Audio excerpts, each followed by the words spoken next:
सच्चिदानंदम परम सुखदम केवलम ज्ञानमूर्तिं द्वन्द्वातीतं गगन सदिशं तत्त्वमस्यादिलक्ष्यम् एकं नित्यं विमलं अचलं सर्वधी साक्षिभूतं भावातीतं त्रिगुणरहितं सद्गुरुं प्रणमामि। अखण्डमण्डलाकारं व्याप्तं येन चराचरं तत्पदं दर्शितं येन तस्मै श्रीगुरुवे नमः। गुरुर्ब्रह्मा गुरुर्विष्णु गुरुर्देवो महेश्वर गुरुः साक्षात् परब्रह्म तस्मै श्रीगुरुवे नमः। अनेक जन्म संप्राप्तं सर्वकर्म विदाहिने स्वात्मज्ञान प्रभावेण तस्मै श्री गुरुवे नमः। प्रेम से बोलो गुरुदेव भगवान की जय, सच्चिदानंद भगवान की जय। श्रीमद् भागवत में कथा आती है कि वसुदेव जी के पास नारद जी आते हैं और नारद जी उन्हें राजा जनक तथा नव योगेश्वरों का संवाद सुनाते हैं। संवाद तो बहुत लंबा है, लेकिन हम आप लोगों को जो बताया करते हैं कि गुरु का ही ध्यान करने से सारी चीजें हो जाती हैं, प्राप्त हो जाती हैं, वह बहुत बढ़िया से इसमें आया है। तो वही मैं आपसे चर्चा करूंगा। दुर्लभम मानुषो देहे देहिनां क्षणभंगुरः तत्रापि दुर्लभम मन्ये वैकुंठ प्रियदर्शनम्। विदेहराज निमि ने कहा कि जीवों के लिए ये मनुष्य का शरीर प्राप्त होना अत्यंत दुर्लभ है, और यदि यह प्राप्त भी हो जाए तो प्रतिक्षण कब किसकी मृत्यु आ जाएगी पता नहीं। यानी मृत्यु सर पे सवार रहता है, क्योंकि यह जो शरीर मिला है यह क्षणभंगुर है। इसलिए जब हमारा जीवन ही अनिश्चित है तो भगवान के प्यारे और उनको प्यार करने वाले भक्तजनों का, संतों का दर्शन तो और भी दुर्लभ है। और इसी तरह से आगे उन्होंने फिर पूछा, अतः आत्यांतिकं क्षेमं पृच्छामो भगवतो अलघा संसारे अस्मिन् क्षणाधोऽपि सत्संगं सेवधिर्नृणाम्। उन्होंने कहा कि इसलिए हे मुनिवर, इस लोक पवन महात्माओं का जो आप लोग हमारे सामने उपस्थित हुए हैं, आप लोगों से हम यह प्रश्न करते हैं, नौ योगेश्वर जो वहां आए थे उनसे, कि परम कल्याण का स्वरूप क्या है और उसका साधन क्या है। इस संसार में आधे क्षण का सत्संग भी मनुष्यों के लिए परम कल्याणकारी है। गोस्वामी जी ने भी सुंदरकांड में कहा, कैसे कहा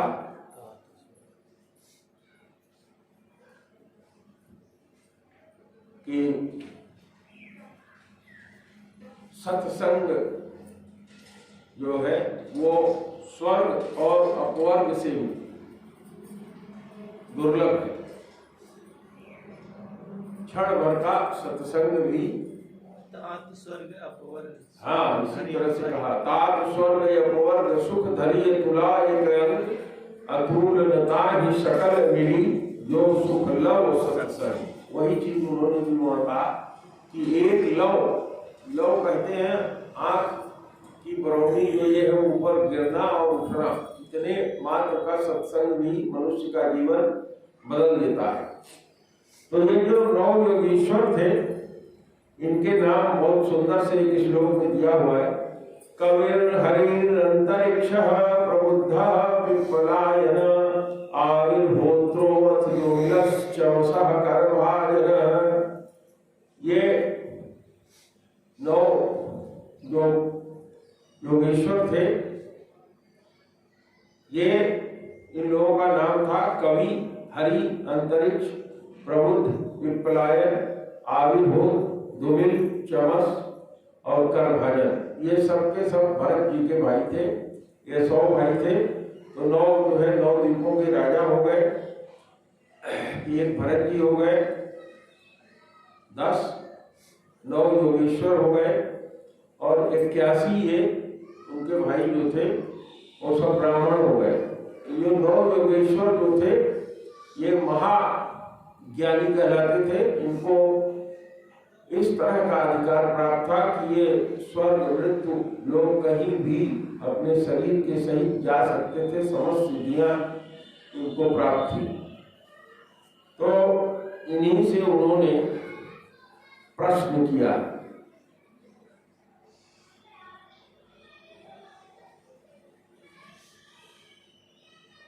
तो इसमें सबसे पहले जो कवि जी थे, उन्होंने बताया कि भगवान की जो भक्ति है वही करनी चाहिए, क्योंकि भगवान जो है भक्त के हृदय से कभी दूर न होने वाले हैं। तो ऐसे ही भगवान के चरणों की नित्य निरंतर उपासना ही हमें करनी चाहिए और वही इस संसार में परम कल्याण करने का आत्यांतिक क्षेम है। क्षेम माने जो हमारे लिए आवश्यक है, जो हमको भगवान तक पहुंचा देता है और सर्वथा भवशून्य है, ऐसा मेरा निश्चित मत है। उन्होंने कहा कि देह गेह आदि तुच्छ एवं असत पदार्थों में अहंता एवं ममता हो जाने के कारण जिन लोगों की चित्तवृत्तियां उद्विग्न हो रही है, उनका भय भी इस उपासना का अनुष्ठान करने पर पूर्णतया निवृत्त हो जाता है। और अगले श्लोक में उन्होंने कहा,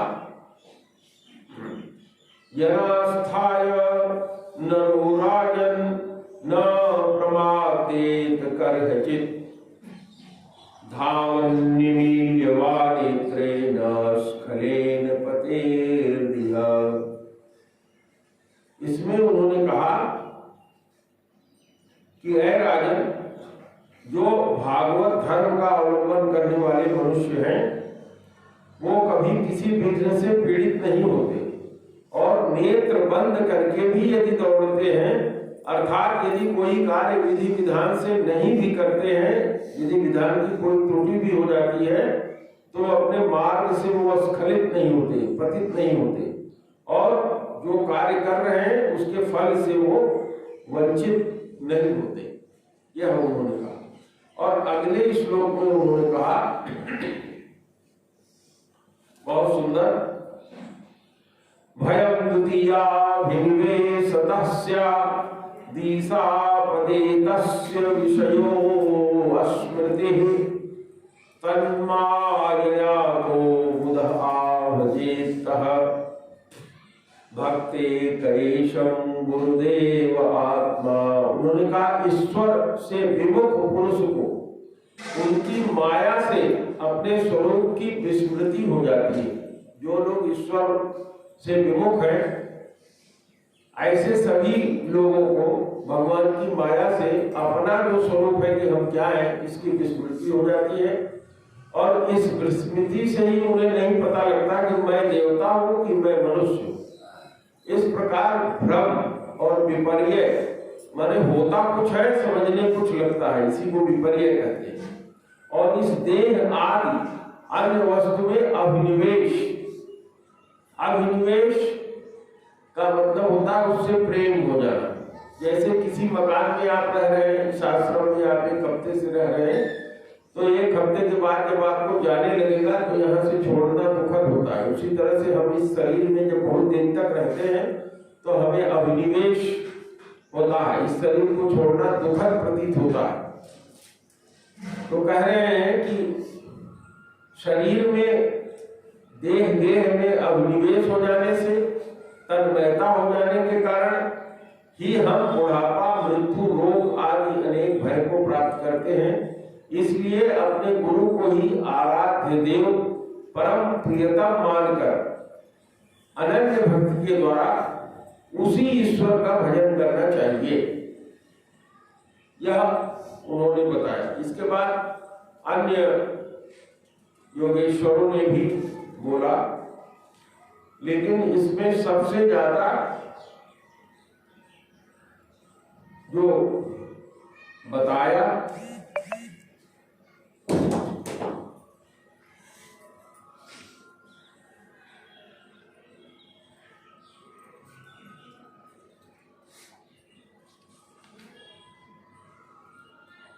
वो सबसे ज्यादा बोला उन्होंने चौथे योगेश्वर प्रबुद्ध जी ने।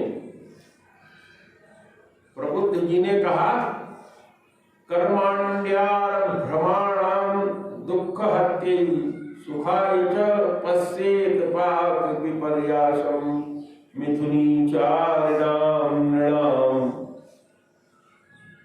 उन्होंने कहा कि जो स्त्री पुरुष का संबंध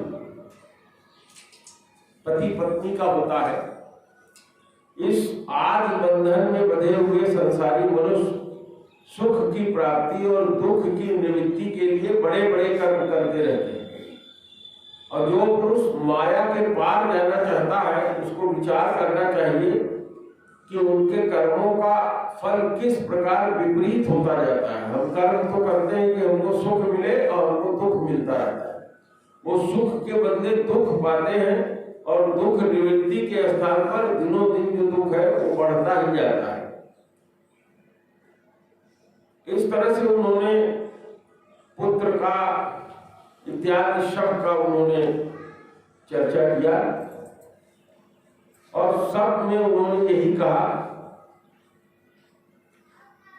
कि हमें अपने गुरु के शरण में जाना चाहिए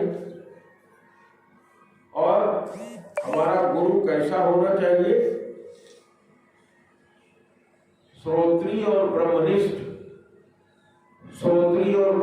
गुरु के शरण में जाना चाहिए।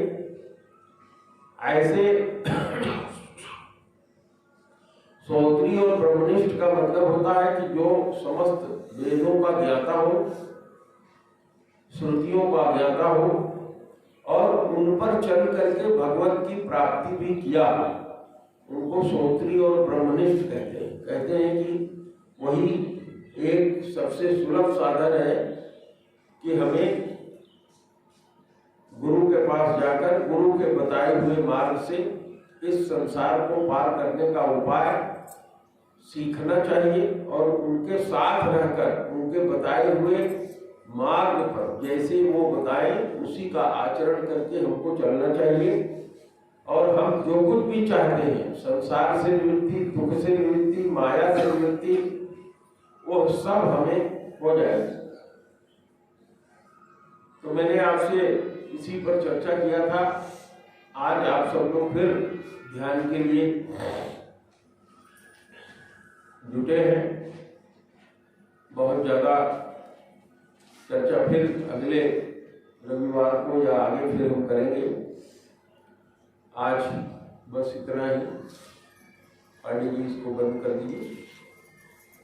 अब हम लोग ध्यान के लिए बैठ जाएंगे। हम लोग आंखें बंद करेंगे। आती जाती सांस को मन की आंख से